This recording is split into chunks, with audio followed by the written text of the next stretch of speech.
A door was opened in heaven, and the first voice which I heard was as it were of a trumpet talking with me, which said, Come up hither, and I will show thee things which must be hereafter. And immediately I was in the Spirit, and behold, a throne was set in heaven, and one sat on the throne. And he that sat was to look upon like a jasper and a sardine stone. And there was a rainbow round about the throne, in sight like unto an emerald. Hereafter shall the Son of Man sit on the right hand of the power of God. Hereafter shall the Son of Man sit on the right hand of the power of God.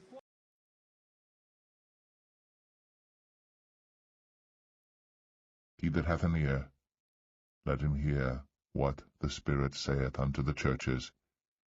He that overcometh shall not be hurt of the second death. And to the angel of the church in Pergamos write, These things saith he which hath the sharp sword with two edges. I know thy works, and where thou dwellest, even where Satan's seat is.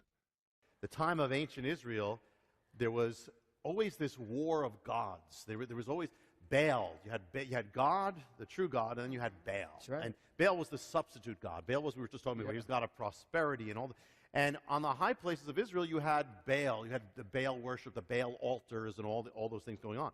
Later on, you have another war of gods. In the time of the Maccabees, the Hanukkah, you have Antiochus, this horrible king, who comes into Israel, and he sets an altar, he sets an abomination on the Temple Mount. This is where we get the abomination desolation. This is the foreshadow. This is first called the abomination desolation, and then Jesus, Messiah, refers to it when he talks about what will happen. So in a sense, this is a shadow of what's going to happen later, the whole Hanukkah picture. So you have Antiochus, he defiles the Temple Mount, he desecrates God's sanctuary, he slaughters a pig, and then he sets up this abomination, which is a shadow of what's coming.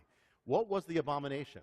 Well, we know the abomination, it was an idol, and it was an idol of the god Zeus. Okay, the idol of the god Zeus, the chief of the Greek gods.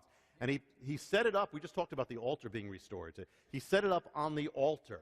The Maccabees, finally they win, they get back the temple, they cleanse the temple, they take away the idol, they cleanse it all, but there's something deeper going on in this war, and this goes to the end times ultimately. But you have the god Baal, we mentioned. Baal in Babylonian becomes Bel. Bel becomes Belos.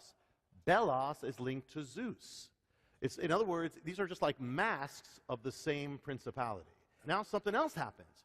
When the Maccabees win that war and they take down that altar of Zeus and they cleanse the temple, it's almost like Satan comes back.